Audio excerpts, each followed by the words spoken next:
তো বাকি সমস্ত রান্না আমার কমপ্লিট হয়ে গেছে বন্ধুরা। আর ক্ষীরোদ কাতলা রেসিপিটা করার জন্য দেখো আমি এখানে গোলমরিচ আর নুন দিয়ে মাখিয়ে রেখেছিলাম মাছটা দিয়ে এখন ভালো করে বেশ ডিপ ফ্রাই করে নিয়েছি। দেখতেই পাচ্ছ মাছগুলো একদম লাল লাল করে। আজকে যেহেতু মাছের সাইজটা বেশ বড় পাইনি তাই তোমাদের সঙ্গে আজকে ভিডিওটা শেয়ার করলাম না। যদি তোমরা ক্ষীরোদ কাতলা রেসিপিটা দেখতে চাও আমার কাছ থেকে তাহলে অবশ্যই আমার চ্যানেলে এসে আমাকে কমেন্ট বক্সে তোমরা কমেন্ট করে জানিও বন্ধুরা। তোমরা আমার ক্ষীরোদ কাতলা রেসিপিটা দেখতে চাও তা আমি তোমাদের সঙ্গে সাথে শেয়ার করবো। এরকম এখানে টমেটো আর কাঁচা লঙ্কা দিয়ে দিয়েছি। আর এটা আমি পুরোটা কিন্তু সাদা তেলে করছি, সরিষার তেলে করিনি, ঠিক আছে? সাদা তেল মানে রাইস অয়েল আর কি।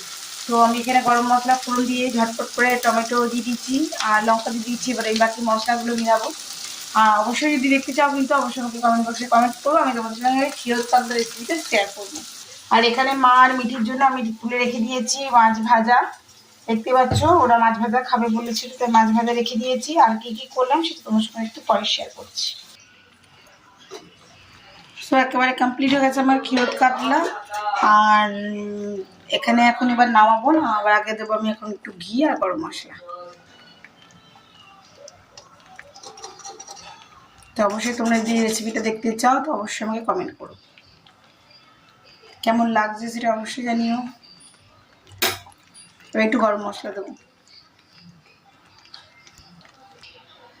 সো বন্ধুরা আমার ক্ষীরোদ কাতলার রেসিপিটা একেবারে রেডি হয়েছে, আমি সার্ভ করে দিয়েছি। তোমাদেরকে দেখালাম এটা মিঠির জন্য, আর মা খাবার তুলে নিয়ে চলে গেছে। তো এই দেখো মায়ের জন্য করে দিয়েছিলাম পটল পেঁপে আলু দিয়ে তরকারি। আর এখানে লাউ দিয়ে মুসুরির ডাল। এখানে যে বললাম চচ্চড়ি, ঢেঁড়স সেদ্ধ আর পটল ভাজা।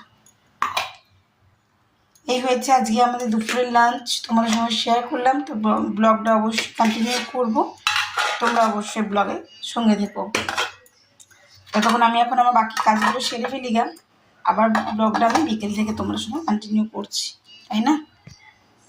দেখো আমার সমস্ত রান্না কমপ্লিট, সমস্ত এগুলো রাখারাখি হয়ে গেছে। এবার আমি বাসনগুলো একটু গুছাগুছি করবো। রান্না কমপ্লিট, রাখা কমপ্লিট।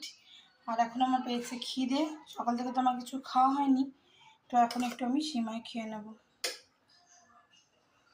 চলো, গুড ইভিনিং, শুভ সন্ধ্যা বন্ধুরা। দেখতেই পাচ্ছ এখন ঘড়িতে 6:30টার কাছাকাছি।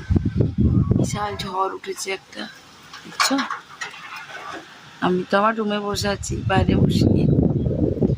একেবারে ঘন কালো, লাইন চলে গেছে, লোডশেডিং আমাদের বাড়ির সামনে বাড়ি।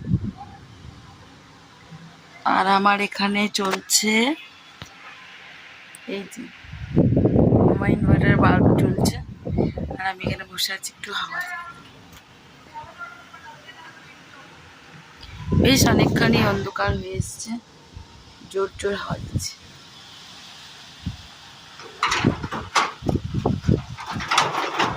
মিঠি পড়তে গেছে, কখন আসবে এটাই বুঝি। বন্ধুরা রাতে ডিনারের জন্য হয়ে গেছে আমার ভাত, আর আমি এখন দেখতেই পাচ্ছ এখন বানাচ্ছি পেঁয়াজি। হ্যাঁ একটুখানি পেঁয়াজি করবো, কেন ভাজাভুজি বলতে ওবেলা আর কিছু নেই, তো পেঁয়াজিটা করি। আর বাকি সমস্ত মাছ তরকারি সবই আছে। এই যে এটা মাছটা, এখানে 4 পিস মাছ আছে। এখানে আছে তোমার ডাল, আর এখানে আছে পটলের তরকারিটা, আর পেঁয়াজিটা ভাজলেই হয়ে যাবে, রাতে ডিনার কমপ্লিট। তো আজকের মতন এইটুকু, সকলে ভালো থেকো, সুস্থ থেকো। আবার একটি নতুন ভিডিওতে